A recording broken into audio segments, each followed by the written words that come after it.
आज हेल्थ का सेशन के ऊपर बात करेंगे। आप सभी अपने अपने प्रश्न साइड में लिखें भी। और हमने ये सेशन शुरू क्यों किया, उसके पीछे कारण आप लोग जानते हैं। इसमें एक टॉपिक लेंगे हम लोग और उसमें हम डिटेल में चर्चा करेंगे। मुद्दा ये था कि स्टूडेंट्स टेक्निक को नहीं समझ पा रहे थे कि किस चीज को किस तरह से देखा जाता है। तो हम पर्टिकुलर चीज के ऊपर बात करेंगे। उससे पहले हम लोग हेल्थ संबंधी कुछ सूत्रों को सीखेंगे सबसे पहले, ताकि आपको एक मोटा मोटा आइडिया हो जाए कि लाल किताब में जो आपने अभी तक सूत्र लगाने सीखे हैं उनका इम्प्लीमेंटेशन किस प्रकार से होगा। और हम कोई प्रैक्टिकल कुंडली भी उठाएंगे, आप लोगों से बात भी करेंगे। सबसे पहले आप अपनी एक कुंडली बना लीजिए और उस कुंडली में मोटा मोटा जो लिखना है वो लिखना ये है कि जो पहला भाव है आपका, वो आपका शरीर का भाव है, तन भाव है। जब भी बात हेल्थ की आएगी, बीमारियों से रिलेटेड बातें होंगी, क्योंकि इस संसार में हम आए हैं तो बीमारी का सामना कभी ना कभी तो हमें करना पड़ता ही है। कुछ लोगों को बीमारी बहुत लंबे समय तक घेर के रखती है। तो ऐसे कौन सी कुंडलियां हैं जिनमें बीमारी लंबे समय तक चली जाती है? ऐसे ऐसे रोग हमारे पीछे लग जाते हैं जिनका डॉक्टरी भाषा में भी निदान पूरी तरह नहीं है, या कह सकते हैं पूरी तरह क्योर नहीं, सिर्फ मैनेजमेंट मैनेजमेंट है। कुछ बीमारियां ऐसी हैं जो अगर एक बार हो जाएं तो भगवान भरोसे, मतलब उसमें डॉक्टर भी हेल्पलेस है, उसमें आयुर्वेद भी हेल्पलेस है, एलोपैथ भी हेल्पलेस है, होम्योपैथ भी हेल्पलेस है। वो भी हवा में तीर और तुक्का चलता रहता है। कुछ आराम मिल गया तो ठीक, नहीं मिला तो गुजारा चलता ही रहता है, भगवान के नाम लेकर के वो चलता रहता है। तो आपको ये बीमारियां किस तरह से कुंडली में पकड़ोगे? अब इसका मतलब ये नहीं कि वो बीमारी अभी हो गई है। इसमें बताया जाएगा कि कौन से होने की संभावनाएं बहुत ज्यादा है। कुंडली किस तरह से आपको इंडिकेट करती है, उस बारे में हम चर्चा करें। सबसे पहले जो पहला भाव है वो हमारा शरीर को दिखाता है, और उसमें पूरा शरीर ही इन्वॉल्व है। फर्स्ट हाउस मतलब सिर से लेकर के पांव तक सारा ओवरऑल जो है वो पूरा का पूरा शरीर पहले भाव में, यानी तन के ऊपर किसी भी प्रकार की कोई विपदा आ जाए, चाहे वो विपदा बीमारी से हो, चाहे वो एक्सीडेंट से हो, या किसी हथियार से कटने फटने से हो, या किसी दुश्मन के द्वारा आपको मारने पीटने से रिलेटेड लगी चोट हो, कोई भी रीजन हो, अगर आपके शरीर को कष्ट पहुंचेगा किसी भी माध्यम से, तो समझें ये पहला भाव डिस्टर्ब हुआ है। क्लियर? मैं जल्दी जल्दी लिखवाऊंगा, फिर मैं दोबारा से पहले भाव पे आऊंगा। कुंडली का तीसरा भाव एक ऐसा भाव है जहां से बीमारी की शुरुआत होती है, और अगर बीमारी ठीक ना हो तो अंत भी यहीं पर होता है। परंतु शुरुआत कब से हुई, अगर हम दशा में देखना पर चाहें, ये बीमारी कब से शुरुआत, जैसे सपोज करो हम एक एग्जाम्पल लेते हैं कि किसी व्यक्ति को शुगर हो गई। अब उसे कैसे पता चलेगा?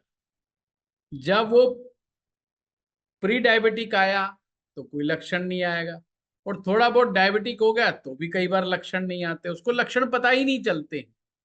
और जब किसी दिन बहुत ज्यादा बढ़ जाती है और फिर एकदम से लक्षण प्रकट होते हैं, तो फिर हम डॉक्टर के पास भागते हैं, और डॉक्टर कहता है यार शुगर तो चेक कर लो कहीं इसकी कुछ ऊपर नीचे ना हो।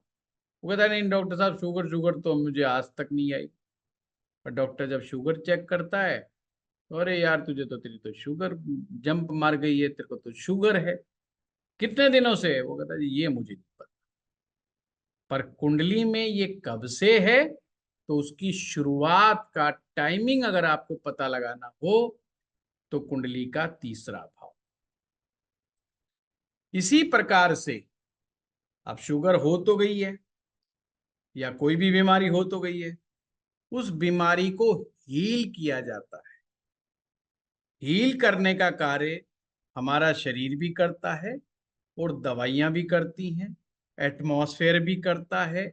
बहुत सारे फैक्टर्स हैं जो हमारी बीमारी को ठीक करने के लिए जिम्मेदार होते हैं या बहुत जरूरी हैं, उनके बगैर गुजारा नहीं। कि कौन सी बीमारी कितनी जल्दी हील होगी, ये बात कुंडली का चौथा भाव बताएगा।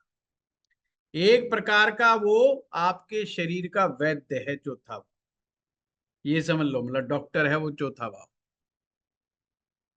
वो आपको दवा देने का काम करेगा, सलाह देने का काम करेगा, क्या खाएं क्या ना खाएं, सब ये फोर्थ हाउस है। यानी कि जिसका फोर्थ हाउस अच्छा होगा उसको बीमारियां जल्दी हील होंगी, और जिसका चौथा भाव अच्छा नहीं होगा उसकी बीमारी को हील होने में बहुत लंबा समय लग जाएगा, और कभी कभी हो ही नहीं पाती है। कुंडली का पांचवा भाव, ये वो भाव है जो हमें बीमारी से मुक्ति की बात को करता है, कि मुक्ति मिलेगी कि नहीं मिलेगी। कभी कभी ऐसा होता है हम बीमार होते हैं, इन्फ्लेमेशन होता है, इन्फेक्शन होता है, दवा लेते हैं ठीक हो जाते हैं, फिर थोड़ी देर बाद बीमार हो जाते हैं। जैसे एक मौसम में कई बार साल में 4 बार 5 बार 6 बार बीमार हो जाते हैं, हमें बार बार बीमारियों का अटैक आता रहता है। तो ये जो अटैक बार बार आएंगे, ये पंचम भाव की कमजोरी है। अगर पंचम भाव मजबूत होगा तो बीमारी आ तो जाएगी, पर उसको विदा करने का कार्य, यानी कि बीमारी से मुक्त करने का कार्य पांचवा भाव करेगा। और सारी हम लोग लाल किताब की ही टेक्निक लगाएंगे, ये चीज ध्यान रख। छठा भाव को तो आप जानते ही हो, बीमारी का भाव। इस भाव में आकर के बीमारी अपने लक्षण प्रकट करती है। ये बड़ा इंपॉर्टेंट है, ये ध्यान रखना। तीसरे में शुरुआत होती है, छठे में लक्षण प्रकट हो जाते हैं, मतलब सिम्टम्स आ गए, खुल करके आ गए। अब तो सबको जिसको बता रहा है वो कह रहा है जी बार बार पेशाब जा रहा हूँ, रात को 3 बार उठता हूँ, प्यास लग रही है, पसीना आ रहा है, जो भी होता है शुगर का लक्षण। अब तो हर कोई कह रहा है अरे भाई पक्का शुगर हो गई है, तू जाके चेक करा, ठीक, इसको तो तुरंत एक्शन ले, नहीं मामला गड़बड़ा जाएगा तेरा, है ना। तो यहाँ पे लक्षण प्रकट हो जाते हैं। इसी प्रकार से आठवां भाव, कुंडली का आठवां भाव, ये लंबे समय तक चलने वाली बीमारियों को इंडिकेट करता है। और छठे भाव में जब बीमारी ठीक नहीं होती और वो आठवें तक पहुंच जाए तो असाध्य हो जाता है रोग। असाध्य का मतलब है इसको ठीक पूरी तरह क्योर नहीं किया जा सकता, सिर्फ कंट्रोल और मैनेज ही कर सकते हैं बस, और भगवान भरोसे गाड़ी चल जाती है। कुंडली का 12वां भाव, ये जब है जब आदमी का डॉक्टर के पास जाके गुजारा नहीं चल रहा है, उसको हॉस्पिटल में ही भर्ती होना पड़ता है। गुलाबी से उठा के ले जाओ, यहाँ तो एक नहीं कई डॉक्टर लगेंगे जब जा करके कुछ बात बनेगी। तो ये कुछ बच सकता है, नहीं तो बचने के चांस भी नहीं है भैया। घर में रखा, सिंपल अपना दवा ले आए, उससे गुजारा नहीं है। खांसी जुकाम बुखार नहीं है मामला, इसको तो एडमिट करना पड़ेगा। तो हॉस्पिटलाइजेशन 12वां भाव देता है। कुंडली का दूसरा भाव, अब मैं फिर वापस कर रहा हूं जिनको मैंने जानबूझ के छोड़ा था, ये जड़ है बीमारियों की, रूट कॉज। अब वैदिक ज्योतिष में तो इसे मारक भाव कह देते हैं, पर अपन लाल किताब में से मारक भाव नहीं कहेंगे, क्योंकि वो शब्द यहाँ इस्तेमाल नहीं। पर ये जड़ है बीमारी की। सप्तम भाव पुनर्जन्म है, रीबर्थ, कि अगर तुम्हारा भुगतान बाकी रह गया तो दोबारा आ जाओ यहाँ पर घूमते फिरते। 11वां भाव, ये बड़ा टिपिकल भाव, कभी ये हमारी बहुत मदद करता है और कभी बिल्कुल खिलाफ हो जाता है।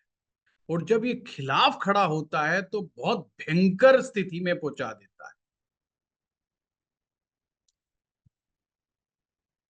ये कुंडली के वो भाव हैं जिनका संबंध हमारे शरीर और हमारे शरीर की बीमारियों से है। वैसे तो हर एक का है, पर मेनली ये। तो फिर से शुरुआत करते हैं पहले भाव से। पहला भाव, अब लाल किताब के आईने से समझना है, और आप लोग भी आराम से बोलें। पहले भाव किन दो ग्रहों से बना है? सूर्य और मंगल। सूर्य से सूर्य और और मंगल। सूर्य और मंगल। सूर्य और वेरी मंगल। गुड। और मंगल। सूर्य और सूरज मंगल। और मंगल, बहुत बढ़िया बताया आपने। और हमने अभी क्या सीखा? पहला भाव हमारा पूरा शरीर है। फिर ये दो ग्रह शरीर के लिए क्या कर रहे हैं? पहला ग्रह है जिसका नाम सूरज है, और सूरज का काम है पूरा ओवरऑल हेल्थ की देखभाल करना। मंगल उसका प्रोटेक्टर है, उसका डिफेंस सिस्टम लिखो आप। डिफेंस सिस्टम, जिसे आप इम्यूनिटी बोल देते हो ना, वैसे छठे भाव से भी इम्यूनिटी आती है, पर ग्रह में लिखो मंगल आपकी इम्यूनिटी है, आपकी शारीरिक प्रतिरोधक क्षमता। एक बीमारी होती है जिसे इम्यून डिसऑर्डर भी बोलते हैं। इम्यून डिसऑर्डर में क्या होता है? हमारा इम्यून सिस्टम हमें ही मारने लग जाता है। तो ये इसमें मंगल का बहुत बड़ा रोल होता है। तो मंगल हमारा शरीर का डिफेंस सिस्टम है, और अपने देसी भाषा में कह देते हैं हमारा स्टेमिना, शरीर का स्टेमिना, ये मंगल है। अब ये दो ग्रह ऐसे हैं, एक पूरा ओवरऑल हेल्थ को देखने का काम करता है, एक डिफेंस सिस्टम को देखता है कि कोई बीमारी घुस ना जाए इसके आदमी के अंदर। पर बीमारी घुसने से पहले, बीमारी शरीर में प्रवेश करने से पहले एक प्लेनेट की इजाजत लेती है, उसका नाम है बृहस्पति। या आप दूसरी भाषा में समझो, बिना बृहस्पति की इजाजत के कोई बीमारी शरीर में प्रवेश नहीं करती। तो अगर किसी बीमारी को शरीर में घुसना है तो सबसे पहले टॉप ऑर्डर बृहस्पति का कमजोर होना जरूरी है। तो मैं बहुत आसान भाषा में समझाऊंगा, तुरंत कुंडली देख करके आपको समझ में आने लग जाएगा। यानी कि बृहस्पति का कमजोर होना जरूरी है, और लाल किताब बृहस्पति को कहती है कि ये हमारी ऑक्सीजन है, हमारी ऑक्सीजन है। बॉडी में ऑक्सीजन कम हो जाएगी या गड़बड़ा जाएगी तो ही शरीर में बीमारियां डेवलप होंगी। इसलिए तो स्वामी रामदेव जी कहते हैं श्वास लो छोड़ो, श्वास लो छोड़ो। तो सारा खेल ऑक्सीजन का ही तो है।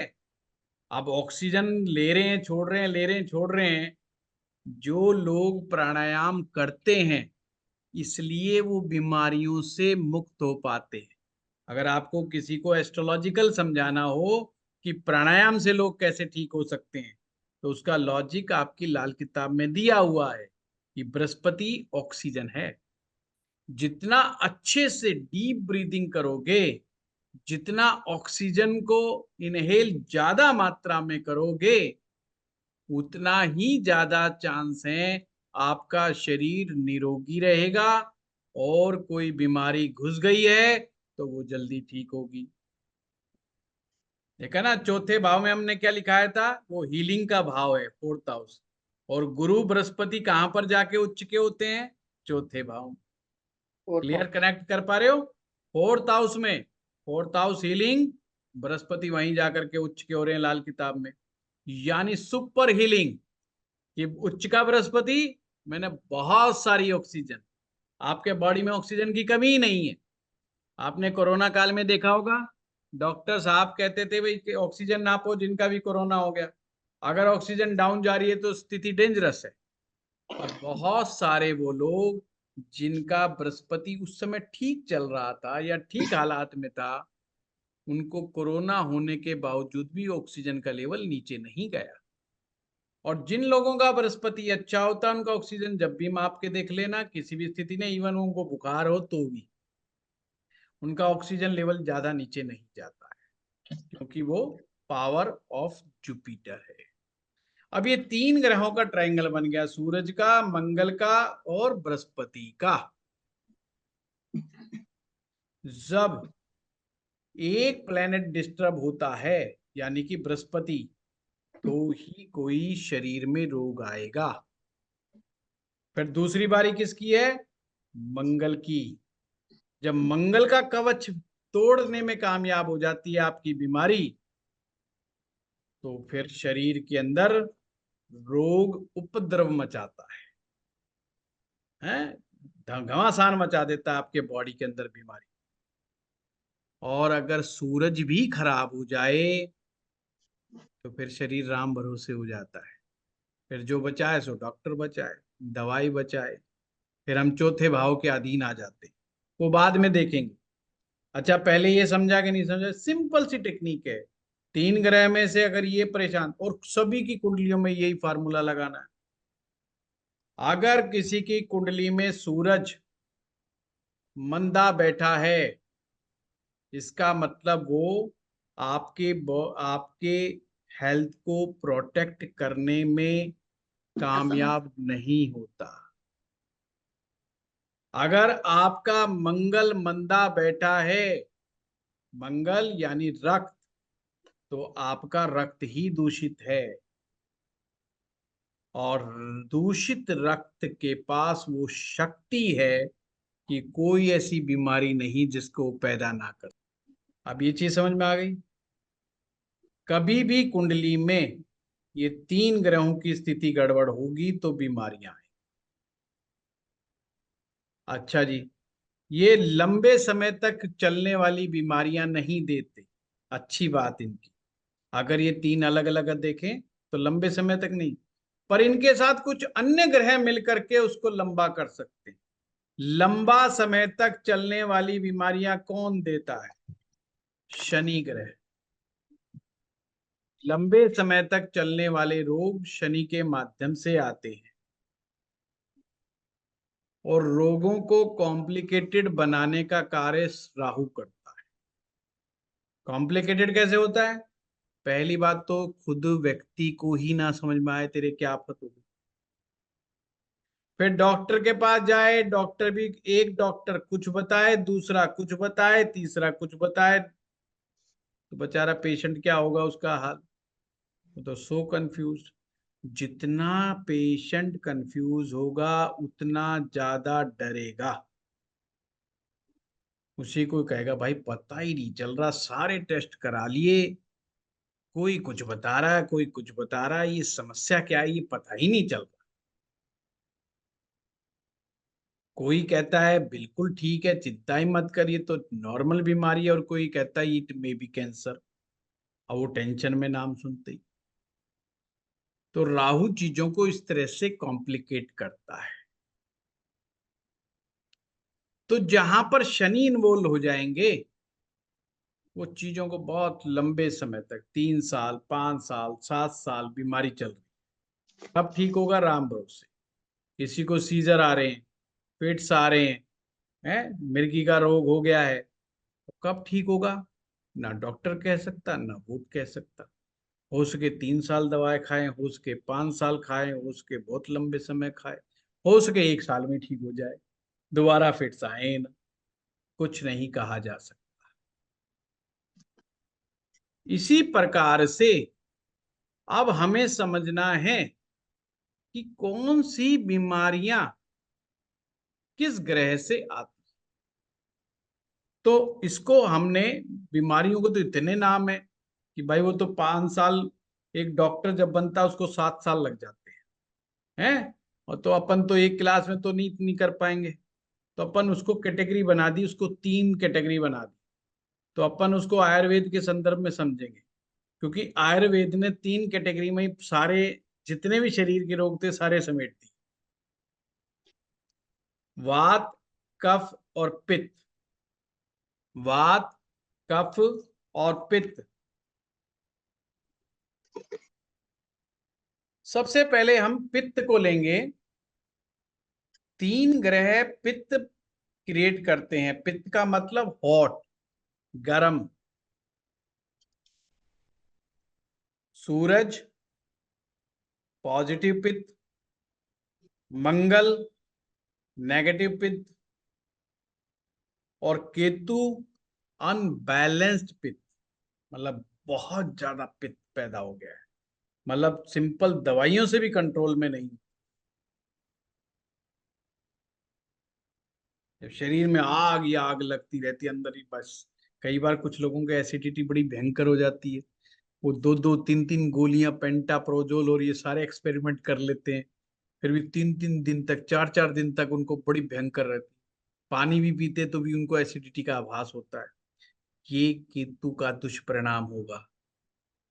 मंगल एसिडिटी देता है पर इतनी नहीं, छोटा मोटा ठीक कर लिया है, अजीर्ण की अवस्था हो गई और उसमें उपवास रख लिया, ठीक हो जाएगा।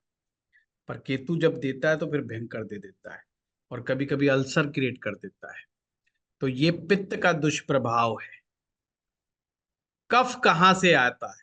अच्छा, पित्त के प्रभाव से आदमी में गुस्सा भी आता है, उसमें जल्दबाजी बहुत रहती है, पेशेंस नहीं रहता, और बोलते समय संयम नहीं रखता, कुछ का कुछ बोल जाएगा, जो गुस्से में आएगा फट फट फट फट अपना। तो ये पित्त का दुष्प्रभाव रहता है। तेजी में रहता है व्यक्ति, बस या तो उसकी बात मान लो या उसके अनुसार चल लो, नहीं तो तुम नहीं और हम नहीं, आज से जाओ, बात खत्म। है तो लड़ाई झगड़ा करवा देता है, रिलेशनशिप के लिए अच्छा नहीं होता ये पित्त।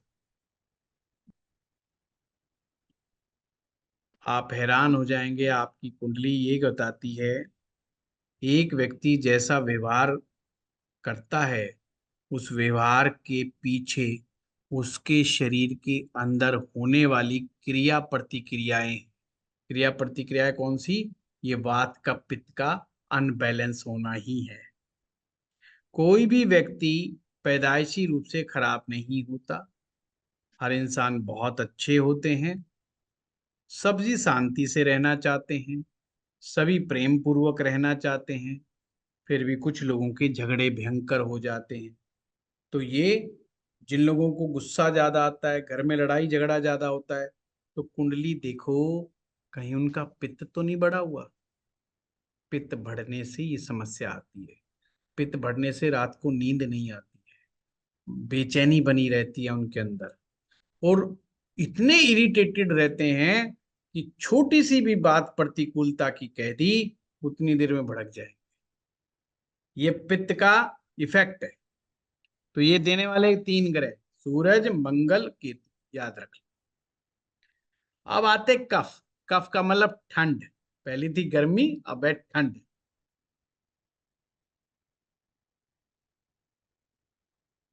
वो है चंद्रमा, गुरु और शुक्र,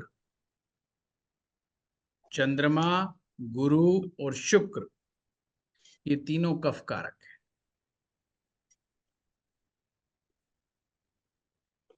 जब आप इमोशनली हर्ट हो जाते हो तो खांसी हो जाती है, एलर्जी हो जाती है, साइनस की प्रॉब्लम आ जाती है, शरीर में कफ जमने लग जाता है, मोटापा आ जाता है, शुगर आ जाती है। अगर देखा जाए, कहने को हम ये कह देते हैं ये फला फला बीमारियां हैं, पर आगे से ये समझना ये मन की बीमारियां हैं। किसी को शुगर आ गई, इसका मतलब वो कई साल से खुश नहीं है। मानसिक परेशानी आ गई, इमोशनली बहुत हर्ट रहा है अपनी लाइफ के अंदर। तीसरा दोष है वात, वायु। अच्छा, वैसे कब प्रकृति के लोग बाहर से बड़े मुस्कुराते रहे, ये ध्यान रखना है। मैं अक्सर कहता हूँ मोटा आदमी और क्या करेगा, तो बेचारा हंस के ही दिखाएगा। उसे पता अब इसके साथ तू झगड़ा करेगा तू भाग ही नहीं पाएगा, लड़ाई हो जाएगी। तो इसलिए वो हर एक को चलते हुए, कभी पार्क में घूमते हुए देखना, मोटे लोगों को जो है वो बेचारे हर एक से ऐसे मुस्कुरा के नमस्ते करेंगे। और पित्त वाला आदमी सही ढंग से नमस्ते नहीं लेगा, है बस अरे ठीक ठीक, बस भाग रहा है, दौड़ रहा है, बस भाग रहा है, उसको अपने शरीर पे ही है, बस बस भाग रहा है। क्यों? पित्त जल्दी वाला है। हाँ हाँ बस ठीक है, बात बात करें, मुझे बीच में ब्रेक मत दे। मोटा आदमी को वह बहाना चाहिए, अगर कोई नमस्ते मार के खड़ा हो गया, वो पूरे देश की घटनाएं बताएगा। आता वो पार्क में सैर कर नहीं है, इसीलिए उनका फिर वजन कम नहीं होता। और एक्चुअली में उसको वो इमोशनली हर्ट है बहुत सारी बातों से। जितनी वो भड़ास अपनी बाहर निकालेगा उतना उसका मोटापा कम होगा, ये समझ लेना। तो इसलिए वो जरा ढूंढता है, पता नहीं है उसे। जो हमारी बात है वो हमारे शरीर की मूवमेंट के लिए रेस्पॉन्सिबल है, वो हमारी शरीर की फ्लेक्सिबिलिटी के लिए इम्पोर्टेंट है। और ये बहुत बड़ी जड़ है, जब आदमी को मरणासन पहुंचा देती है। अगर ये कुपित हो जाए तो फिर चीजों को कॉम्प्लिकेट कर देती है। और इसकी बात की जो बीमारियां होती हैं वो जल्दी से ठीक नहीं होती है, 2-4 दिन की नहीं होती। इसके लिए शनि और राहु दो ग्रह रिस्पॉन्सिबल हैं।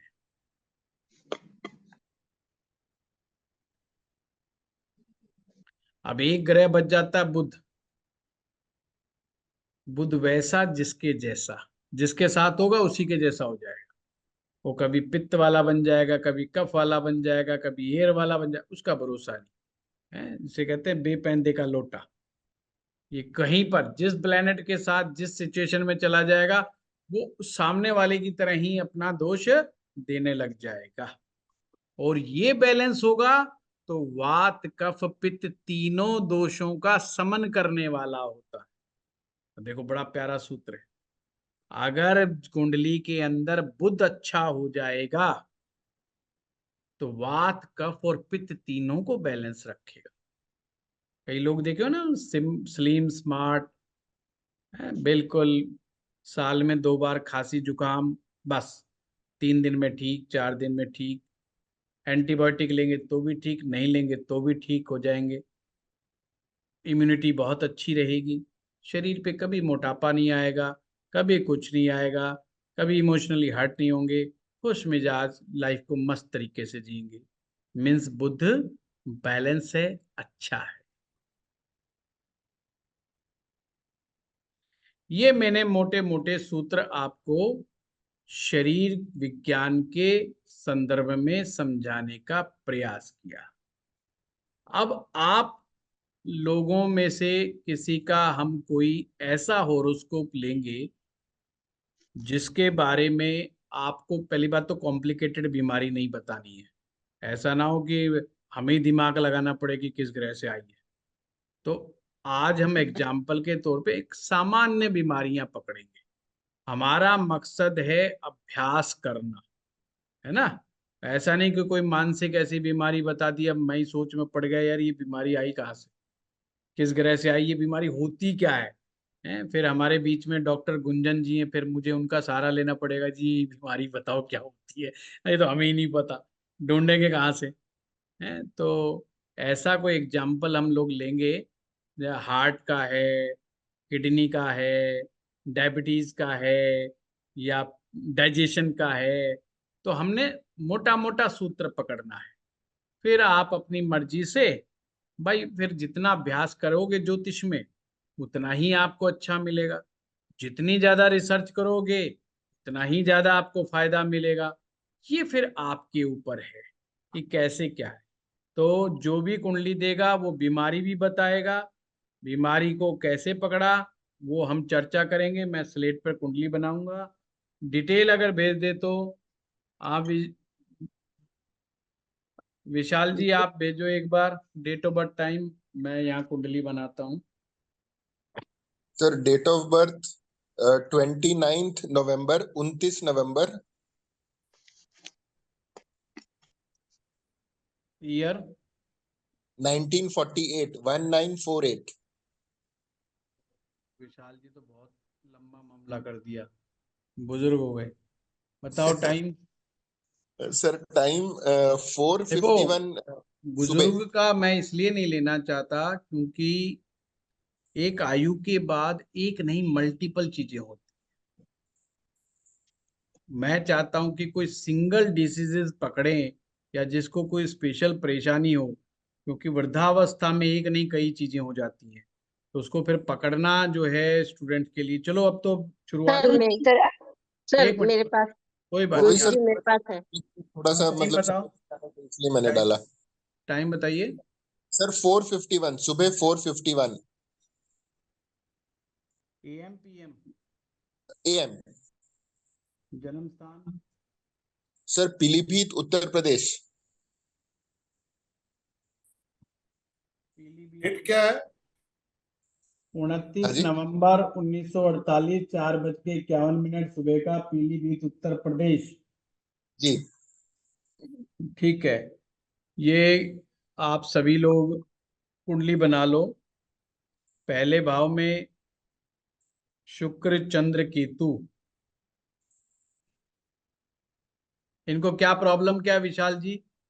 सर डायबिटीज और बहुत लॉन्ग टर्म एसिडिटी, और फिर थोड़ा बहुत पेन वगैरह।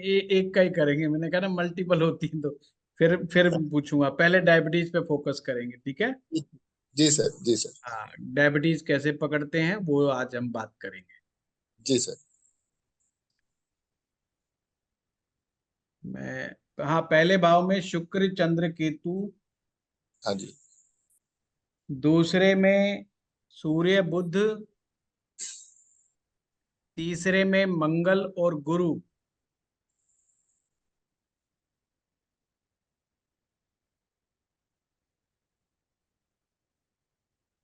सातवें में राहु, 11वें में शनि। हम लोग रीजनिंग पर बात करेंगे कि क्या कारण है, क्या निवारण है, क्या पॉसिबिलिटीज बनती है, और उसको कैसे हम लोग चेक करेंगे, उस सब चीजों को हमने देखना है। तो अभी जो मैंने सूत्र लगाए, पहले तो आप सब बना लीजिए अपने कॉपी के अंदर, और थोड़ा दिमाग लगाइए जब तक मैं पानी पीता हूँ। लग्न क्या है? अपन लाल किताब कर रहे हैं, काय का लगन? मेष लगन। मेष। अच्छा।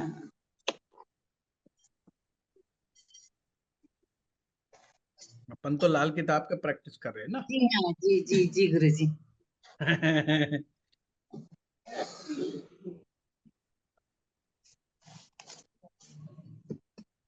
देखो हमने शुरुआत जहां से की थी वहीं पर करेंगे।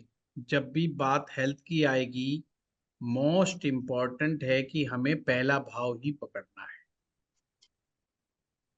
जब तक पहला भाव डिस्टर्ब नहीं होगा, जब तक कुछ नहीं होगा।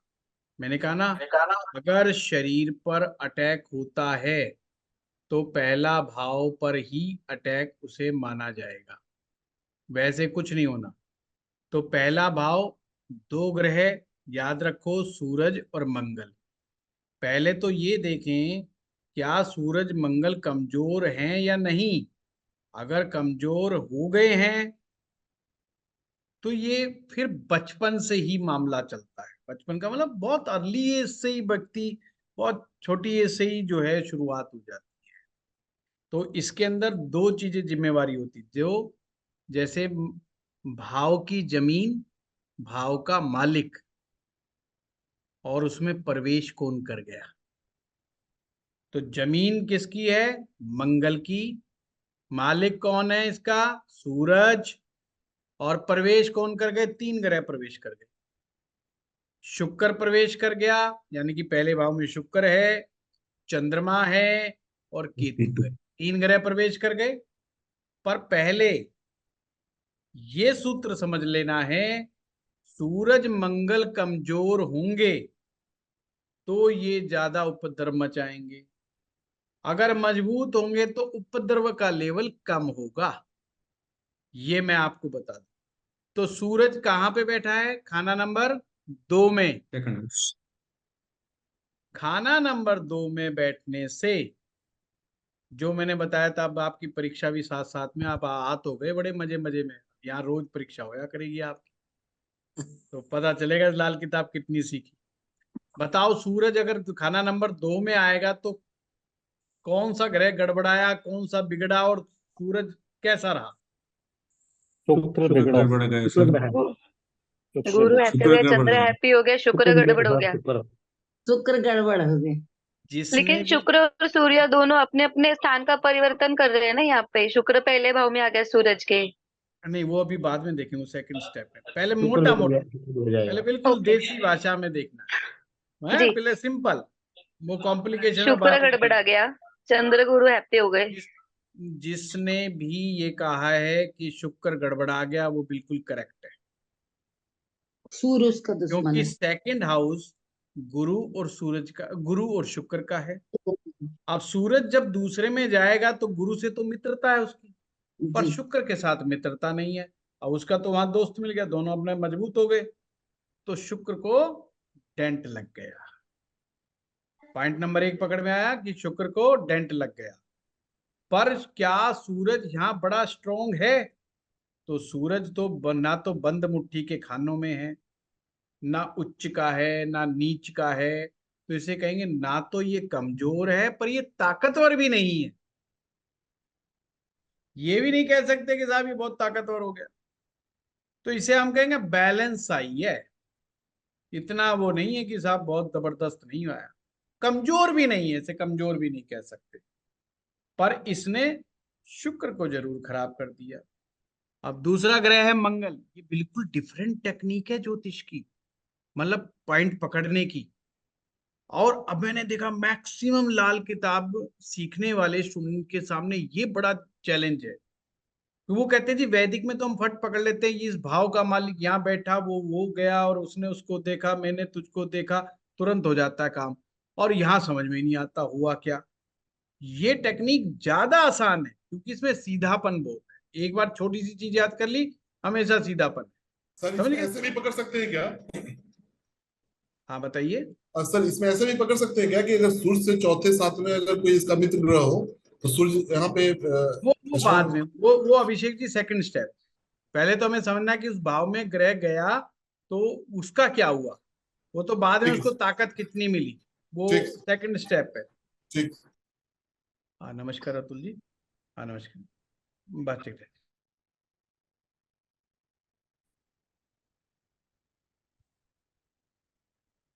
तो अब आई दूसरी बारी मंगल ग्रह की, और मंगल कहाँ पहुंचे हुए हैं? तीसरे भाव के अंदर। अब तीसरे भाव के अंदर जो मंगल की मौज होगी, लाल किताब कहती है पक्का घर का मालिक। और पक्का घर का मालिक हो जाए यानी मंगल अपने पक्के घर में है, तो यहाँ इसके साथ एक समस्या ये है कि आप मंगल का डायरेक्ट इलाज नहीं कर सकते। पर इसकी पो 12-25 है। क्यों पो 12-25 है? क्योंकि ये गुरु के साथ बैठा है। तो अब आपने यहाँ देखना है कि मंगल को गुरु का साथ मिल गया, तो इसका मतलब डिफेंस सिस्टम तो मजबूत है। मामला हिलने वाला नहीं है ये बहुत जल्दी। कौन था? प्रोटेक्टर है, वो वॉरियर है। तो इनके शरीर में मंगल रूपी वॉरियर बैठा हुआ है जो फाइट बड़ी जबरदस्त दे रहा है बीमारी को। इसका मतलब मामला ज्यादा खराब नहीं हुआ, क्योंकि सूरज बैलेंस है, मंगल मजबूत है। अब आ जाओ बृहस्पति के ऊपर। अब आप में से कौन बताएगा बृहस्पति कैसा है, कितना पीड़ित है कितना नहीं? बृहस्पति तो सर डेल्टा मजबूत होगा। चंद्र केतु ग्रहण योग की वजह से बृहस्पति को डेंट लग गया, वेरी और गुड, दूसरे भाव में बुध की वजह से भी डेंट लग गया। वाह। वर्षुली जी ने बहुत अच्छा बताया, सीधा स्पष्ट और बिल्कुल करेक्ट। जब भी चंद्रमा या सूरज राहु केतु के साथ आते हैं, बृहस्पति डेंटेड मानना चाहिए। बुध, शुक्र, राहु, ये 3 ग्रह 2, 5, 9, 11, 12 में आ जाएं तो भी बृहस्पति डेंट मानना चाहिए। एक प्रकार से बृहस्पति को डेंट लगा है, और बृहस्पति 40% लगभग डेंटेड है। और गुरु जी, गुरु के 5th में उसको मदद के लिए राहु है, तो वो भी एक डेंट लग गया। अब वो बाद में देखेंगे, सेकंड स्टेप पे। पहले एक स्टेप पूरा करें, है ना? वो तो फिर बाद में देखेंगे इसको कितनी मदद मिल रही है नहीं मिल रही है। पर फर्स्ट स्टेप देखिए, ज्योतिष में जितना आप स्टेप वाइज चलोगे ना, आपके अंदर क्लैरिटी आ जाएगी। अगर एक साथ बहुत सारी चीजों को लेके घुस जाओगे ना, तो आप ही कंफ्यूज हो जाओगे। देखो मेरी तो प्रैक्टिस है, मैं तो बोल बाल के निकल जाऊंगा, फिर बाद में आप ही सोचोगे ये चीज कहाँ से आ गई। तो इसलिए मैं आपको आगे स्किप नहीं करने दे रहा हूँ, पहले स्टेप पे बने रहो। मैं आपको ये समझा रहा हूँ कि सूरज का हमने कैसे देखा, मंगल को कैसे देखा, अब हम बृहस्पति कैसे देख रहे हैं। सर और 40% कैसे बृहस्पति देंगे? अब इसमें अभिषेक जी, बुध और शुक्र अगर 2, 5, 9, 11, 12 में आ जाएं तो सर वो 20% तो टेंटेड हो जाएगा। ओके। सुन लो मेरी बात। अगर राहु 2, 5, 9, 11, 12 में हो तो 40% हो जाएगा। तो राहु तो है नहीं इनमें किसी में। और अगर चंद्रमा या सूरज राहु केतु के साथ आ जाएगा तो 20% डेंट वो मार देंगे। तो 20% बुध ने मारा और 20% चंद्रमा केतु ने मारा, तो ऐसे 40%। Thank you sir. ये मैं बिल्कुल क्लैरिटी से बोला। अच्छा, अपना सूत्र कहां से शुरू हुआ था? जब तक बृहस्पति की इजाजत नहीं मिलेगी, रोग शरीर में प्रवेश नहीं करेगा। नहीं करेंगे। यहाँ पे पिना, तो रोग शरीर में प्रवेश कर गया क्योंकि गुरु वीक पड़ गया, गुरु के वीक पड़ने से। पर जब शरीर में रोग घुस तो गया, अब वहां फाइट भी बराबर चल रही, और फाइट दे रहा है उसको मंगल ग्रह। सूरज बहुत पार्टिसिपेट नहीं कर पा रहा है, पर उसको आगे देखते हैं, क्या पता वो हमें मदद मिल जाए। अब हम उस पे चलेंगे ग्रह की बुनियाद के ऊपर और ग्रह की मदद के ऊपर। अब सेकंड स्टेप में चलेंगे। मदद मिलेगी, मदद आएगी पंचम से, और बुनियाद देखी जाएगी नवम से।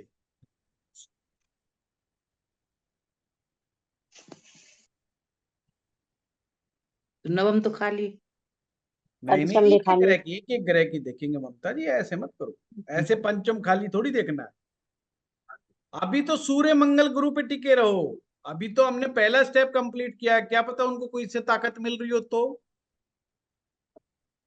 छुपी हुई ताकत देखना जरूरी है, ज्योतिष में हम यही गलती करते हैं बस। सर मंगल मंगल गुरु राहु की नहीं नहीं, की बुनियाद पे मदद ऐसे बैठा है नहीं शनि। मिली। सबसे पहले एक एक करके। सबसे पहले आप सूरज को पकड़ो।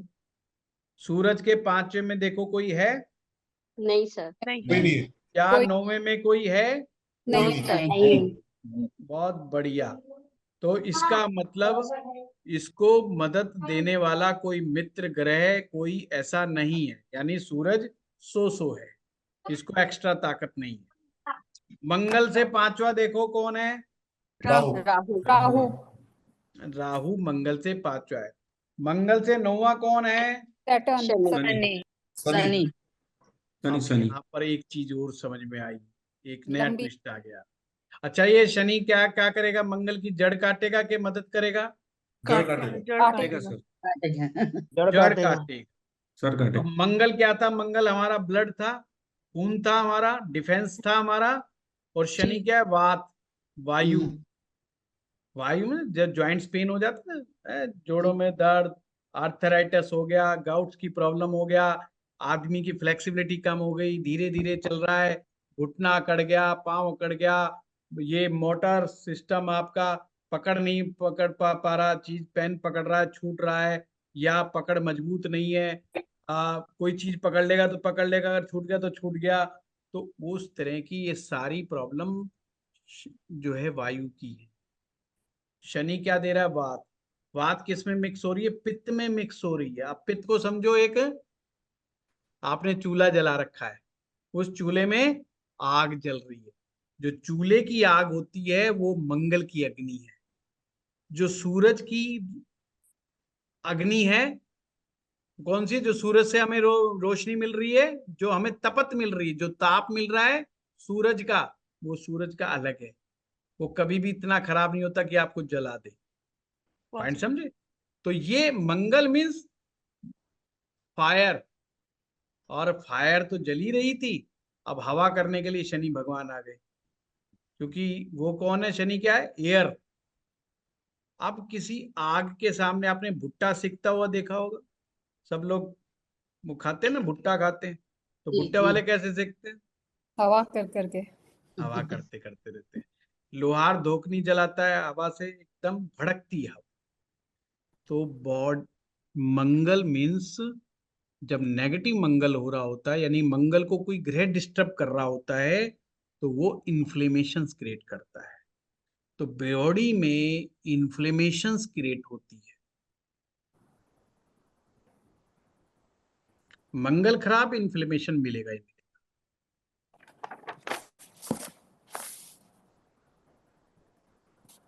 जब भी पित्त में वात मिक्स होती है तो व्यक्ति को पेट से रिलेटेड तकलीफें बहुत होती हैं, उसका डाइजेशन पावर वीक हो जाती है।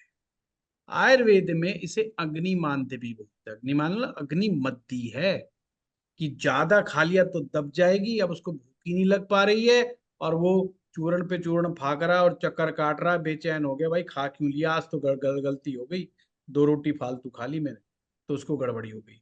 अब वो अगले दिन तक खा ही नहीं पा रहा है, और फिर एसिडिटी बन रही है, कुछ का कुछ बन रहा है, मतलब आदमी को टेंशन से अग्निमाद। वैसे तो अग्निमाद का सबसे अच्छा उपाय फास्टिंग होता है। स्लो एक्सरसाइज, मूवमेंट करे जाओ और फास्टिंग पे रहो, गर्म पानी पीना और पित्त नाशक चीजें खाना। चलो वो अपना काम नहीं है, पर अपने ये समझना है कि शनि क्या कर रहा है? मंगल को एक प्रकार से उसको काट रहा है। शनि क्या बताया था? लंबे समय तक रोग या छोटे समय का रोग? बताओ। लंबे समय का रोग। वे समय करो। लंबे मैंने समय क्या कहा?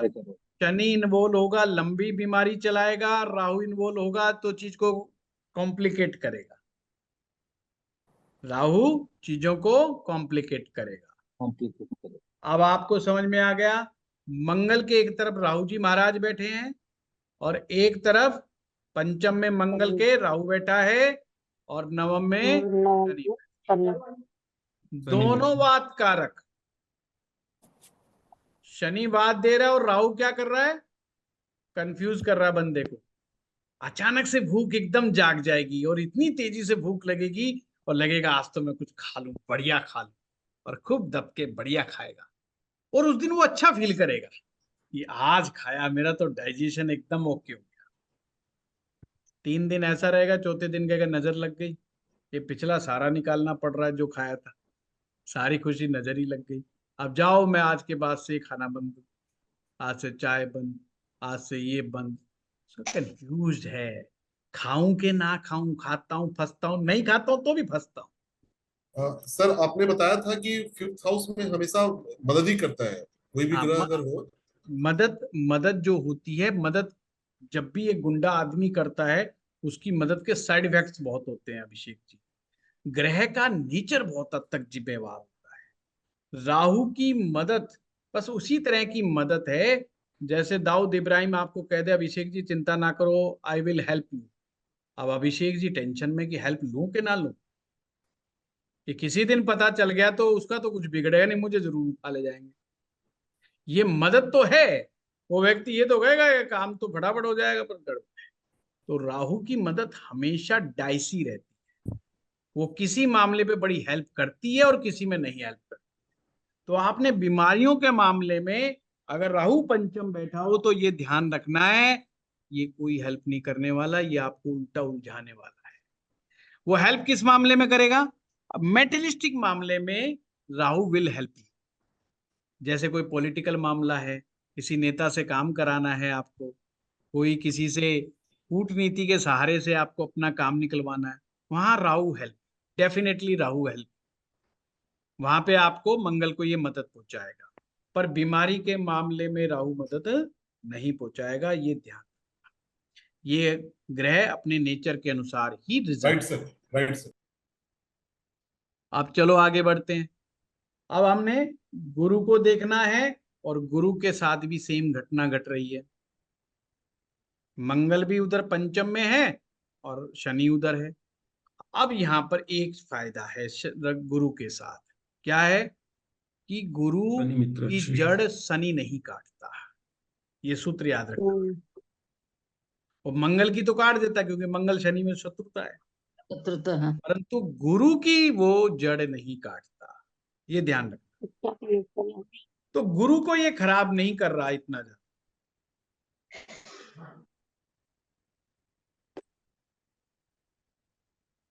और ये राहु गुरु को बिल्कुल डिस्टर्ब करता है। आपका जो लीवर है ये गुरु है, बॉडी में जो लीवर है वो गुरु है। और यहां पर लीवर डिस्टर्ब हो गया किसके द्वारा? राहु के द्वारा। वैसे समझना कि लीवर किसके द्वारा डिस्टर्ब हुआ? राहु के द्वारा, क्योंकि राहु मदद नहीं कर रहा है। और राहु का डिस्टरबेंस जो होता है वो इस प्रकार से होता है कि व्यक्ति के जब लीवर में गड़बड़ी आती है तो टेस्ट रिपोर्ट में नहीं आती है। वो बेचारा जब भी जाएगा टेस्ट करा के आएगा, टेस्ट आएगा ओके एंड फाइन। अब बंदा तो खुश है ना, भी टेस्ट में तो आ ही नहीं रहा, इसका मतलब मेरा तो वहम है, मुझे जो एसिडिटी हो रही है पर लीवर तो ओके है, खाने पीने में दिक्कत हो रही है पर लीवर तो ओके है, हर मामले में वो कह देगा लीवर तो ओके है, पर लीवर इंटरनली ढंग से काम नहीं कर रहा। और लीवर क्या कर रहा है? कोलेस्ट्रॉल लेवल बढ़ाया जा रहा है, दब के कोलेस्ट्रॉल लेवल बढ़ाया जा रहा है। टेस्ट रिपोर्ट में लीवर ओके आ रहा है, कोलेस्ट्रॉल लेवल बढ़ा हुआ मिल रहा है, लिपिड प्रोफाइल राइज कर रहा है, लीवर ओके है। अब वो बंदा बड़ा कंफ्यूज है, चक्कर क्या है। तो इस तरह की हरकतें होती। अब आगे बढ़ते हैं। अब हमने तीनों ग्रहों को देख लिया कि किसमें कितना दम है। अब बात आते हैं डायबिटीज पे। डायबिटीज के लिए कफ जिम्मेदार होता है। तीन ग्रह, चंद्र, गुरु, शुक्र।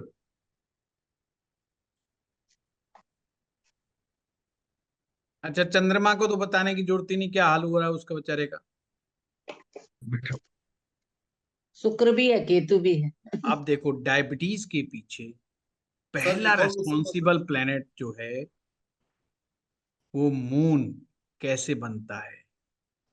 मन जब अशांत होता है, डायबिटीज ऐसे नहीं होती। डायबिटीज चीनी खाने या ना खाने का रोग नहीं है, वो तो हो जाने पर जो है चीनी बंद कर देते हैं, बाकी चीनी खाने से या गुड़ खाने से ऐसा नहीं होता है। शुरुआत इसकी मानसिक तनाव से होती है, और मानसिक तनाव चंद्रमा देता है। पर एक है मन,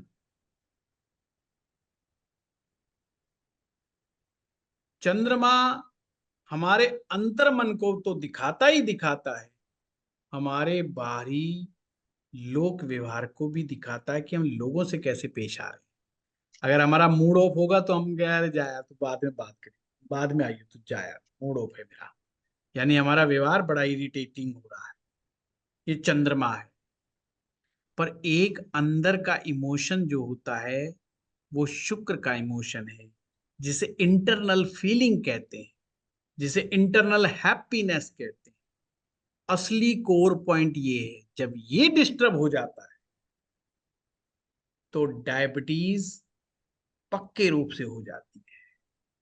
यानी वो प्री डायबिटिक और उसका खेल, चूहा बिल्ली का खेल खत्म हो जाता है, प्रॉपर डायबिटीज हो जाता है और जल्दी सी कंट्रोल नहीं होती। उसको कंट्रोल करने में बड़ी मशक्कत करनी पड़ती है, बड़ा प्रयास करना पड़ता है। तो अब याद रखो, डायबिटीज का नाम आया है तो हम क्या कहेंगे कि शुक्र अगर डिस्टर्ब हो गया, शुक्र यानी इंटरनल फीलिंग, इंटरनल इमोशन, वो डीप इमोशन जो हमारे दिल दिमाग से नहीं निकलते हैं। अब किसी ने प्रेम में धोखा दे दिया, या आपको किसी से बहुत उम्मीद थी, बहुत एक्सपेक्टेशन थी, पर मिल गया उल्टा, तो शुक्र डिस्टर्ब हो जाएगा, तो डायबिटीज होने का खतरा बढ़ जाएगा। ये मैं मन स्तर की बात बता रहा हूं आपको, और मैं डायबिटीज 2 की बात कर रहा हूं, 1 की नहीं बात कर रहा, ये ध्यान रखना। डायबिटीज 1 वो होती है जिनको बचपन से होती है या बहुत छोटी एज से शुरुआत हो जाती है जिनकी। डायबिटीज 2 जो है एक एज के बाद होती है। तो हम लोग उसकी चर्चा करें, डायबिटिक 1 की बात नहीं कर रहे। तो यहाँ पर 2 की बात चल रही है, तो इसमें शुक्र ग्रह का पीड़ित होना बहुत जरूरी है, और तीसरा ग्रह गुरु है। जब ये तीनों ग्रह डिस्टर्ब किसी ना किसी रूप में हो जाए तो फिर डायबिटीज लंबे समय तक चलती। और यहां पर चंद्रमा पीड़ित है, कौन कौन सहमत है चंद्रमा पीड़ित है? तो चेक कर लो, कहीं देख लो चंद्रमा कहीं ठीक ठाक निकल आए हाँ ना। जी, सर केतु के साथ है इसलिए के साथ केतु बैठा है सर चंद्रमा के साथ। शुक्र के साथ भी है, शुक्र और केतु के केतु साथ दोनों बैठा हुआ उसके हो। दोस्त हैं। वो तो आपने सही पकड़ लिया, केतु के साथ बैठा। ये कहो 5 चुनाव में कोई नहीं बैठा, इसको मदद कहीं से नहीं मिल रही। हाँ, इसको मदद भी नहीं मिल रहा है, केतु के साथ बैठा भी है। वो भी हाँ, नहीं मिल रही। तो चंद्रमा को जो मदद मिलनी चाहिए वो मदद नहीं पहुंच रही है, तो चंद्रमा हम मान लेंगे साहब ये पिटेगा। अच्छा, शुक्र, शुक्र शुक्र का क्या हालात है? शुक्र शुक्र भी चंद्र पीड़ित केतु है। की तरह खराब। हाँ, पंचम नवम कोई मदद पहुंचा रहा है? कोई नहीं पहुंचा रहा। पंचम भी खाली, नवम भी खाली। Very good. अच्छा, बृहस्पति? लेकिन शुक्र का लेकिन गुरु जी शुक्र का मित्र बृहस्पति तो केतु होगा ना। शुक्र का राहु मित्र राहु शनि है और 5वें शनि में तो है। ठीक है। बृहस्पति देखो, मैं आपके क्वेश्चंस लूंगा, चिंता ना करो, पहले आपको मैं मोटा मोटा कोर समझा दूं कि भाई देखते कैसे। दरअसल क्या था कि ये स्टूडेंट्स को ये लगता था, जब हम किसी फैक्ट के अंदर जाते हैं तो वैदिक तो हेल्प करता है पर लाल किताब हेल्प नहीं करती। लाल किताब से पता नहीं पता लगता है कि नहीं लगता। और उनका सबसे बड़ा यही था कि भाव का स्वामी कहाँ बैठा है ये तो जब हम बता ही नहीं सकते, तो भाव को कैसे समझे, ग्रह को कैसे समझे, ग्रह की ताकत को कैसे समझे, ये सिर्फ मैंने उसके लिए बताया है। और मैं जो शुरू शुरू में कहता था, भाई इन दोनों में कोई अंतर नहीं है, सिर्फ टेक्निक का अंतर। आप टेक्निक का अभ्यास करो और वो सारी चीज आपके सामने निकल करके आएंगी। तो गुरु के साथ तो वही कहानी है कि यहाँ तो राहु है, उसके 5 उधर की तरफ शनि है। शनि डिस्टर्ब नहीं कर रहा पर राहु उसको शनि प्रॉपर। तो तो शनि तो न्यूट्रल तीनों हो जाएगा चीजें ना जब शनि। एक साथ डिस्टर्ब होंगी तो लंबे समय तक कफ संबंधी प्रॉब्लम। अब कफ में केवल शुगर ही नहीं है, मोटापा भी इसमें शामिल है, इसमें छाती के रोग भी शामिल हैं, कफ के रोग भी शामिल हैं, इसमें एलर्जी भी शामिल है, ये भी मैं बता दूं। तो ऐसे लोगों को कफ संबंधी बीमारियां होने की संभावनाएं बहुत रहती है, नजला जुकाम की शिकायत बहुत रहती है। इनको सर्दियों में ठंड ज्यादा लग सकती है क्योंकि पहले ही ठंड वाले ग्रह डिस्टर्ब में तीनों के तीनों। तो ये है। अब आप डाउट बताओ क्या है क्या नहीं, फिर आगे करो। सर शुक्र का जो Yes. मित्र है शनि, वो तो एक एक करके 11वें घर में हैंड बैठा रेज है। कर लो। हाँ बताइए।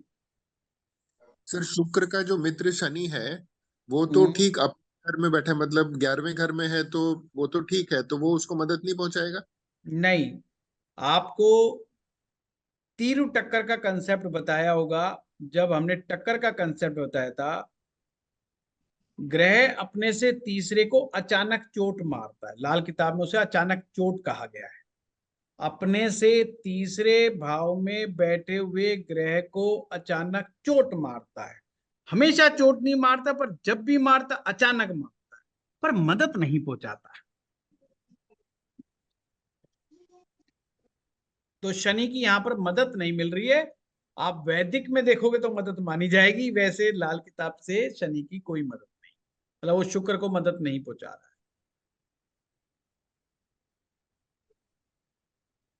हाँ, लाल किताब में अगर हम वैसे देखें भाई शनि कैसा है, तो फिर 11वें का शनि तो बहुत अच्छा होता है धन के लिए और चीजों, तो उसको उससे नहीं जोड़ना। जब हम हेल्थ देख रहे हैं, हेल्थ का मैटर बिल्कुल अलग है। शनि व्याधि कारक है, वो शुक्र को तीसरी चोट मार रहा है, वो शुक्र को भी मार रहा है, वो चंद्रमा को भी मार रहा है, वो केतु को भी मार रहा है, तीनों को मार रहा है। अब केतु घुटने भी होते हैं, केतु जो है घुटने से नीचे का हिस्सा भी होता है। जब शनि डेंट मारेगा, यानी शनि का वात केतु यानी कि घुटने और घुटने से निचले हिस्से पर इन्फ्लेमेशन देता है, ये नी रिप्लेसमेंट तक की दिक्कत पैदा कर देता है। तो आप मेडिकल साइंस में जितना मर्जी कुंडली में गहराई में घुसते चले जाइए, आपको चीजें एकदम निकल के आती चली जाएंगी। और इससे रिलेटेड बात जो अभी कुंडली आपके सामने है, गुरुजी चरण स्पर्श, मैं ये पूछना चाह रहा था गुरुजी, जैसे फर्स्ट में शुक्र और केतु है और ये मित्र है, तो क्या शुक्र को केतु की मदद नहीं मिलेगी इस केस में?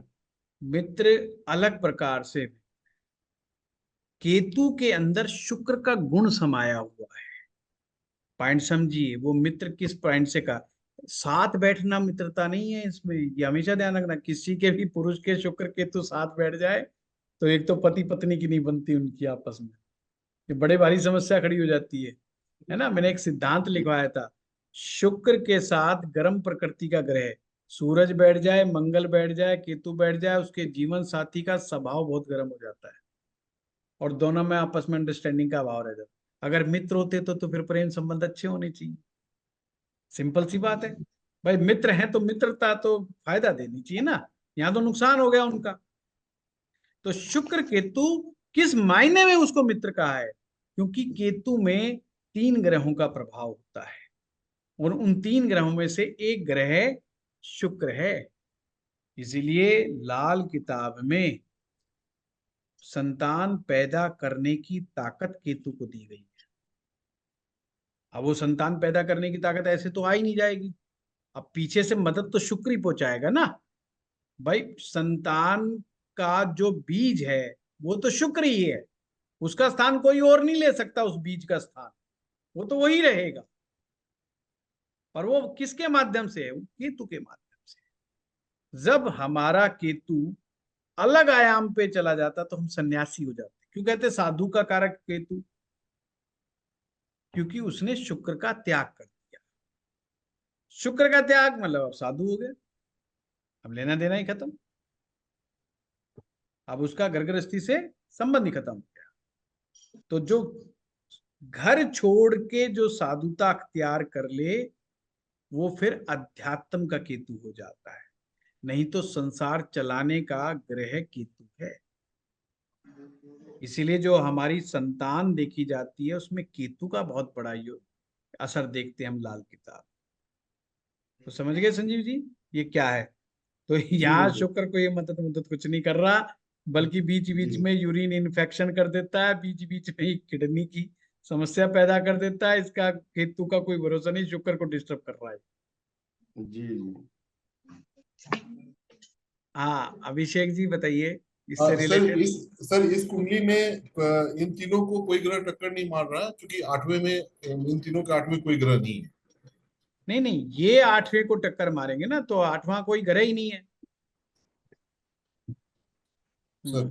ठीक है सर दूसरा क्या था सर, टाइमिंग कैसे, टाइमिंग का भी पहले ये तो पकड़ो अभिषेक जी, उनको समझ तो आने दो। टाइमिंग का तो आप लोग अभ्यास करना, चिंता मत करो आप, मैं बताऊंगा, पहले आपका यहाँ तो सेटिस्फेक्शन हो जाए। नहीं, ये तो सर आपने बहुत अच्छा बता दिया सर, हाँ बहुत ही हाँ, अच्छे कोई बात तरीके से। और बाकी लोगों से भी और पूछ लेते हैं कि क्या है, बिल्कुल फिर सर। कैसे हम वहीं से पकड़ेंगे। हाँ सोनिया जी। राधे राधे गुरुजी। गुरुजी, इसमें सैटर्न जैसे तीसरा है, अचानक से चोट मारता है, तो सबसे पहले उसने ही मून को डिस्टर्ब किया, मानसिक परेशानी तो वहीं से आनी शुरू हुई, उसी की जी वजह से परेशानियां शुरू नहीं हुई। नहीं, मानसिक परेशानी तो उसी दिन हो गई जब चंद्र केतु इकट्ठे हो गए, और ओके, टक्कर तो एक अलग ही बात है। लेकिन उसके ऊपर सैटर्न का इफेक्ट आने से वो ज्यादा बढ़ गई। हाँ यस, ये कहिए कि सिवियरिटी को बढ़ा दिया उसने, बीमारी को बढ़ा दिया उसने, मानसिक रोग को बढ़ा दिया। जब शनि टक्कर मारेगा, चंद्रमा को टक्कर मारेगा, तो मन को ठेस मारेगा। जब यस, मन को ठेस मारता है तो वो समाज से अलग हो जाता है, सोसाइटी से अलग हो जाता है, बहुत सोशल नहीं रह पाता। ये ध्यान रखिएगा।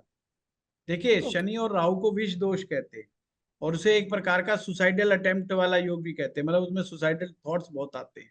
शनि चंद्र के इकट्ठे होने को सुसाइडल थॉट से क्यों जोड़ा जाता है? क्योंकि चंद्रमा सोसाइटी है, जब शनि उसको देगा तो वो उसको सोसाइटी से अलग कर दे। जो व्यक्ति जितना सोशल होगा, जिसके बहुत ज्यादा यार मित्र होंगे, वो सुसाइड करने की नहीं सोचता। जिसके सुसाइडल थॉट आने लग जाते हैं, तो ये मित्र दोस्त खत्म होते जा रहे हैं उसके, और वो सोसाइटी के साथ बहुत ज्यादा रिलेट नहीं करता है, सेंसिटिव ओके, ज्यादा। थैंक यू गुरुजी। हाँ उमेश जी। गुरुजी, इसमें बुध तो बैलेंस्ड है क्योंकि सूर्य के साथ है, और बुध बैलेंस्ड है तो वात पित्त कफ तीनों बैलेंस होने चाहिए। देखिए, बुध आपने क्यों बैलेंस कहा, पहले तो वो मुझे बताइए। सेकंड हाउस में बुध कैसे बैलेंस हो जाएगा? वो तो गुरु का घर है, शुक्र का घर है, वो वहां पे कैसे बैलेंस हो जाएगा सेकंड हाउस में? सूर्य के साथ है इसलिए उसको नहीं मदद नहीं, मिल रही है ना सूर्य ना की। ना ना ना, सूर्य के साथ है। वो सूर्य को मदद, सूर्य के साथ होने से सूर्य बुध का युति, जब आप इसको दोनों को एक साथ देखेंगे तो आप कहेंगे ठीक है। बट जब आप एक ग्रह की बात करेंगे तो एक ग्रह का इंडिपेंडेंट अध्ययन करना पड़ेगा, और एक ग्रह का इंडिपेंडेंट अध्ययन वैसे ही होगा जैसे होता है। एक तो वो के बंद मुट्ठी के खाने से बाहर का है, तो हाँ, आप ये देखिए कि क्या ऐसी घटना घटी है उसके साथ, क्या नहीं घटी, क्यों, कौन सी यारी दोस्ती उसको मदद पहुंचा रही है, उसको मदद कहाँ से मिल रही है? बुध को कौन मदद दे रहा है यहाँ पे? पांचवा और नौवां तो खाली है तो कोई मदद तो है नहीं। कोई मदद दे ही नहीं रहा। भानु। बुध को शनि दे रहा है सर, 10th हाउस में होके बंद मुठ के घर में। नहीं नहीं, ऐसे नहीं। बुध को उल्टा राहु टक्कर मार रहा है। राहु टक्कर मार रहा है। 7वें में बैठ के 8वीं टक्कर बुध को मार रहा है, सूरज को मार रहा है। पॉइंट समझ में आया? हाँ जी। तो बुध यहाँ बैलेंस नहीं कर रहा है। देखो उमेश जी, अगर जब भी बुध बैलेंस करेगा, उस व्यक्ति को हाँ जी। एसिडिटी 2 या 3 साल में एक बार बनेगी। ये बुध के बैलेंस होने की बात बता। यहाँ तो राहु से टकरा रहा है, छोटी छोटी बात में गैस प्रॉब्लम हो जाती है, थोड़ा खाने से भी गैस हो जाती है, हल्का खाने से भी गैस हो जाती है। उनको यही समझ में नहीं आता कि क्या खाऊं और क्या ना खाऊं, कौन सा हल्का कौन सा भारी। वो मतलब डॉक्टर भी परेशान है, उनको डॉक्टर ने कहा खीरा खा लो, पता खीरा खाया अब एसिडिटी हो गई। सबके फायदा हो रहा है खीरा खाने से, उनको एसिडिटी हो गई, उनको गैस हो गई। फिर पता चला यार ये तो कच्चा खा लिया, कच्चा तो रॉ फूड में आ गए तो गड़बड़ कर दिया, तो सलाद भी नुकसान कर रहा है। तो क्योंकि ये टक्कर राहु की है। राहु इसलिए कंफ्यूज कर रहा है, क्लैरिटी नहीं दे रहा उसको। आप भी कहेंगे यार मैं तो खूब खीरे खा रहा हूं, मुझे तो कोई दिक्कत नहीं होती, मुझे तो फायदा हो जाता है एसिडिटी में। पर भाई वो टक्कर मार रहा है राहु है, तो उसका काम ही कंफ्यूज करने का बंदे को। और कभी वो चने की दाल भी खा रहा है तो कोई एसिडिटी नहीं हो रही। बंदा जब ही तो कंफ्यूज होएगा। ये आज हलवा खाया तो भी कुछ नहीं हुआ, कल थोड़ा सा वो ले लिया तो मैं दिक्कत में आ गया। हाँ जी। खाया पिया था। हाँ Gunjan thank you ji. Guru ji. Sir ये इसमें शनि की जड़ में राहु बैठा है तो ये इसलिए भी कॉम्प्लिकेट करेगा ना डिसीज को। सैटर्न शनि से 9th है राहु। देखो, हाँ बिल्कुल आपने सही पकड़ा। पहली बात तो कि जब शनि से हम देखेंगे तो राहु उसके 9वें में बैठा है, उसकी जड़ में बैठा है, सिर्फ हेल्थ के मामले में। पर अगर कोई दूसरा मामला देखते तो यहाँ पर राहु हेल्प शनि करेगा। की, हाँ राहु शनि की जड़ नहीं काटता, ये मैं पहले क्लियर कर दूं। बट हेल्थ के मामले में, जैसे वैदिक हेल्थ में ज्योतिष, तो हाँ हेल्थ में तो दिक्कत करता ही है। ये तो वात में, वात को कुपित करने का काम राहु करता है, जिसको कहते हैं जैसे वात को। जैसे शनि वात है तो राहु भी वात है, पर इसका काम है उसको कुपित करना, मतलब अनबैलेंस कर दे। और शनि से 5th में मार्स और जुपिटर है तो उनको मदद पहुंचाएंगे शनि। तो हाँ मंगल मंगल, नहीं मंगल नहीं, यहाँ पर जो है मंगल और गुरु की मदद शनि को मिलेगी। मंगल और गुरु शनि पंचम में बैठे हैं ना जी, हाँ जी। देखो, तो वो 5th मदद हाउस। पहुंचाने का काम करेंगे, शनि को मदद पहुंचाने का काम करेंगे। शनि लॉन्जेविटी का बहुत बड़ा प्लेनेट है, जिसको शनि को मदद मिलेगी, लॉन्जेविटी मिलेगी। नहीं समझ में आया? नहीं सर, अपने से 5वें में मदद पहुंचाते हैं ना। हाँ तो आप शनि 5वें में बैठा कौन है? मंगल और गुरु बैठा है ना, देखो आप शनि से गिनो आप। शनि तो 11वें में है। हाँ 11वें से गिनो आप, 1 2 3 4 5। मंगल गुरु कहाँ आते हैं देखो। 5वें में आते हैं। हाँ तो 5वां मदद पहुंचाएंगे ना। अच्छा उधर, अच्छा सॉरी मैंने उल्टा समझा क्या। ओके। हाँ, शनि को मंगल गुरु उल्टा मदद पहुंचा रहे हैं, और राहु अच्छा उसको तो दिक्कत में डाल रहा है शनि को। जी ठीक है। कोई बात नहीं, आप शनि को लगन में ले आओ और फिर बाकी ग्रहों को कर लो तो आपको एकदम क्लैरिटी आ जाएगी। ठीक है ठीक है। प्रणाम गुरु ये जी। करके देख लो। हाँ प्रदीप जी, जब तक मैं प्रदीप जी से सर बात ऐसा कर रहा है, हूँ आप अभी एक बार हमने, कर लो आराम से। हाँ सर अभी हमने रोग तो देख लिया, लेकिन हम्म। अब इसको ठीक कैसे किया जाए रोग को? हाँ ये तो मामला कॉम्प्लिकेटेड है, इसके लिए तो डॉक्टर के पास जाना पड़ेगा।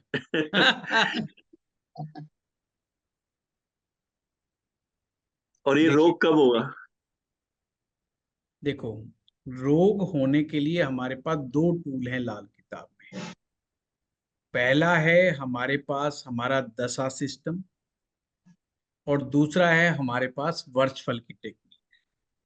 वर्चफल की टेक्निक भी सिर्फ संभावना दिखाती है, पक्के तौर पे नहीं दिखाती, ये मैं क्लियर कहूं। जी। अगर हम शुगर की बात करें तो वर्चफल की टेक्निक सिर्फ इतना बताएगी हमें कि इस साल शुगर बढ़ने के चांस कितनी ज्यादा है। पर कब होगी, कब होगी के लिए हमने वहीं पर आ जाइए जहां से शुरुआत की। तो हमने क्या कहा था, बीमारी की शुरुआत कौन से भाव से होती है? फर्स्ट हाउस से। जी, थर्ड लग्न। हाउस, थर्ड थर्ड हाउस से। से। Third house, sorry third third बीमारी हाउस। की शुरुआत कब से होती? Third house. House. Third house किन 2 ग्रहों से मिलके बना? मंगल और मंगल मंगल और और बुध। बुध। मंगल और बुध। पकड़ गुरु। में आ गया। यानी कि या तो मंगल का पीरियड होगा या बुध का पीरियड होगा। मंगल का होगा या बुध, मंगल का पीरियड यानी 28वां साल, बुध का पीरियड या 34वां साल।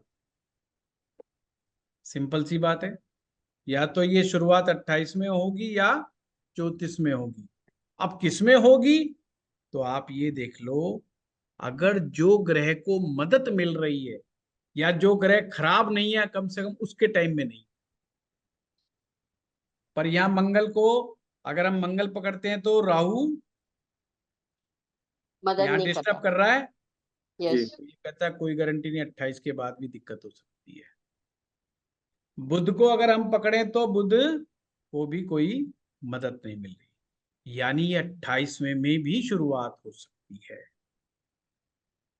लक्षण प्रकट कब होंगे? लक्षण प्रकट होंगे, अच्छा मैं सॉरी मैं आगे बढ़ गया।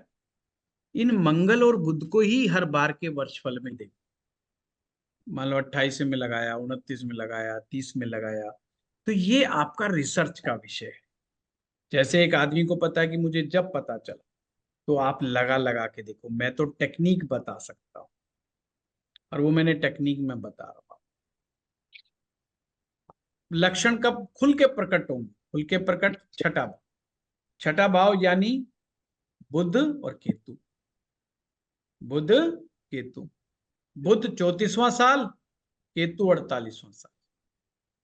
तो एक 34वें साल का वर्षफल बना करके देख लो कि 34वें साल में उनके साथ क्या हुआ था, पक्के तौर के ऊपर। हम देख रहे हैं आज आगे बढ़ के भी कैसे फिर उंगली करता है।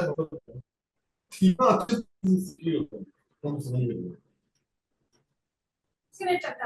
हाँ नेट यहाँ तो वही करता है। मत झगड़ा को, प्लीज जाओ।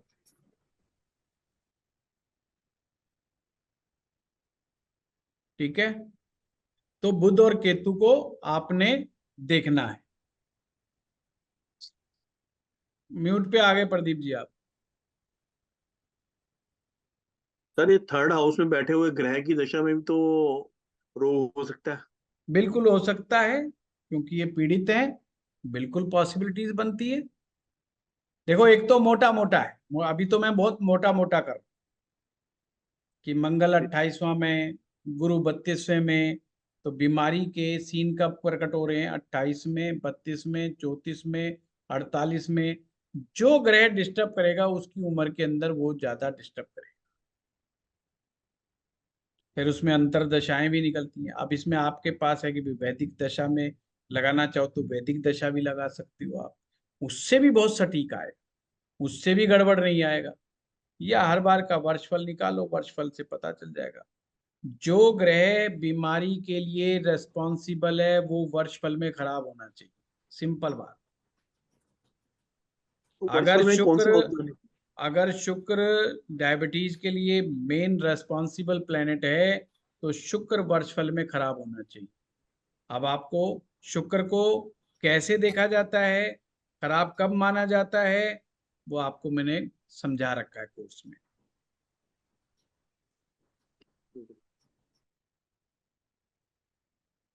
हाँ राधिका जी। सर अर्थराइटिस के लिए कौन सा ग्रह देखेंगे? है किसके लिए? अर्थराइटिस। आर्थराइटिस, अच्छा वात। वात, बुध शनि, राहु शनि। शनि और शनि में राहु को देखना जरूरी। बिना राहु के आर्थराइटिस जैसी, क्योंकि एक प्रकार की ऑटो इम्यून डिसीजेस भी है। ऑटो इम्यून डिसीज का मतलब ये है कि वो अपना खुद ही गड़बड़ करने लग जाती है बॉडी।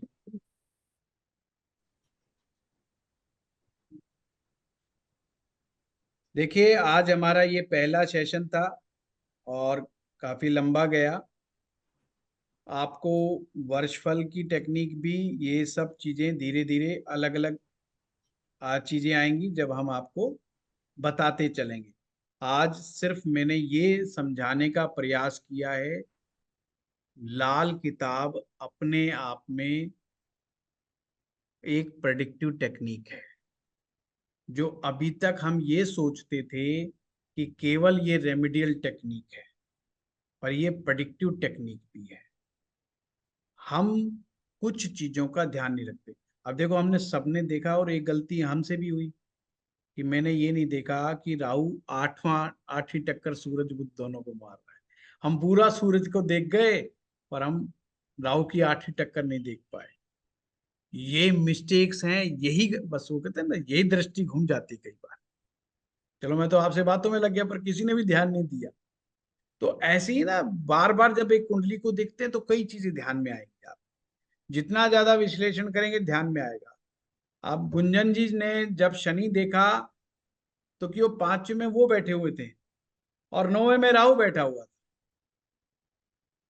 अब इसी तरह कोई छुपा हुआ टक्कर भी मार सकता है, और वहीं से हम बस प्रेडिक्शन हमारी गड़बड़ हो जाती है।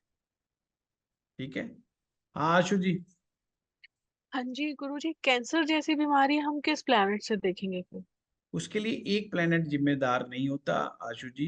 पहली बात ये कि एक ग्रह जिम्मेदार नहीं होता। दूसरा, पूरी ढंग से रिसर्च अभी भी हमारे पास एस्ट्रोलॉजी में नहीं है कैंसर के लिए। दूसरी बात, अगर इसमें जरा सी भी मिस्टेक कर दी, हमने कहते हाँ कैंसर है, आप किसी ने अगर देखना जी ये हो गया, ये काला काला क्या हो गया, ओ भाई तेरे तो स्किन कैंसर हो गया, अरे भाई तूने तो कह दिया, उसकी तो हालत ही खराब होगी बेचारे की।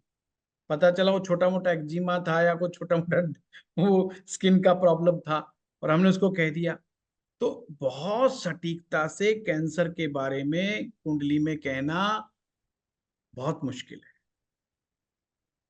हाँ, चंद्रमा का पीड़ित होना, शुक्र का कमजोर होना, कई फैक्टर्स हैं जो उन चीजों को बढ़ावा दे सकते हैं, पर पक्के तौर पे नहीं कह सकते, और मैं नहीं मानता कि हमें उस पर डिस्कस करना चाहिए, क्योंकि ऐसी बीमारी जो नाम से ही डर जाए आदमी, क्या फायदा। नहीं, एक्चुअली गुरुजी किसी को डायग्नोज हुआ 56 की एज में, और 7th भाव की दशा चल रही थी उस समय, तो 7th भाव को हम मार्क, हाँ जी, ऐसे नहीं देखते, ना वैदिक में भी नहीं देखते।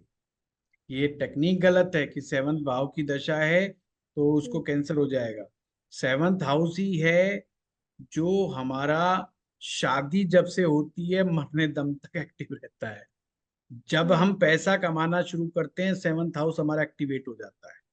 जिस दिन हम day to day income create कर लेते हैं वही 7th हाउस एक्टिवेट हो जाता है। देखो, जितना भावों को हम खराब मानते हैं वो एक्चुअल में खराब नहीं है, वो समझाने का एक तरीका है कि वो ही भाव ऐसे हैं जो आपको खराब कर सकते हैं, जिनकी सबसे ज्यादा संभावना खराब करने की है, वो भावों को मारक भाव और वो भाव कहा। वो कभी मैं डिटेल में बात आएगी जब बात करूंगा, पर हम ये नहीं कह सकते कि 7th की दशा में कैंसर होता है। ठीक है गुरुजी चलिए, प्रणाम। ये प्रणाम जो प्रणाम। कुंडली है इसमें लगन में जैसे चंद्रमा बैठा हुआ है और मान लो वर्षफल में छठे आ जाए, तो क्या वो सर्दी वाली दवा है, मतलब ठंड वाली देगा या डिप्रेशन देगा? नहीं, उस ये साल स्ट्रेस भी दे सकता है, कफ की बीमारी भी दे सकता है, मानसिक रोग भी दे सकता है। मानसिक रोग हो रहा है। हाँ, बिल्कुल दे सकता है। अच्छा, तो चलिए, अब अगली बार मिलते हैं नए टॉपिक के साथ और नई टेक्निक के साथ। धन्यवाद। लिखिएगा आज का कैसा धन्यवाद रहा गुरु जी। सेशन, गुरुजी कोई ताकि वो हम नहीं है, कोई उपाय नहीं बताएंगे हम इस उसमें कि क्या करना चाहिए? अजी यूं तो 3 घंटे चलेगा सोनिया जी, उपाय के चक्कर में पड़ गए तो। तो कुछ तो बताएंगे ना। सर उपाय तो बता दीजिए, क्योंकि उसका करना क्या है वो तो डॉक्टर से कंसल्ट करें। हिंट दे देता हूँ, पहले जो तो ग्रह प्राणायाम खराब, करना पड़ेगा। जो हाँ, प्राणायाम तो करना ही पड़ेगा। जो ग्रह प्रॉब्लम क्रिएट कर रहा है उसी का समाधान, उसी की रेमेडी करना हो। सर शुगर का बता दो कोई क्या? जनरल उपाय, शुगर का, डायबिटीज का। खुश रहो, बेस्ट रेमेडीज, इससे बढ़िया कुछ नहीं है। एंजॉय ये हो योर गई लाइफ। कर्मा रेमेडी। अगर अगर पुरुष हो तो पत्नी से प्रेम करो, स्त्री हो तो पति से प्रेम करो, अपने अपने संबंधों को बनाए सिर्फ रखो, उससे शुगर डाउन हो जाएगी। सर पत्नी से अपने ही झगड़ा पति पत्नी करोगे से प्रेम करे। पत्नी से झगड़ा करोगे शुगर बढ़ जाएगी, और वो बढ़ा भी सकती है कई गुना, तो वो फिर डॉक्टर से भी नहीं सुलटेगी मामला। तो शुगर का घटने बटने का राज जीवन साथी के पास छिपा हुआ है। चलिए, धन्यवाद। धन्यवाद गुरु। धन्यवाद। बाय गुरुजी। Thank you.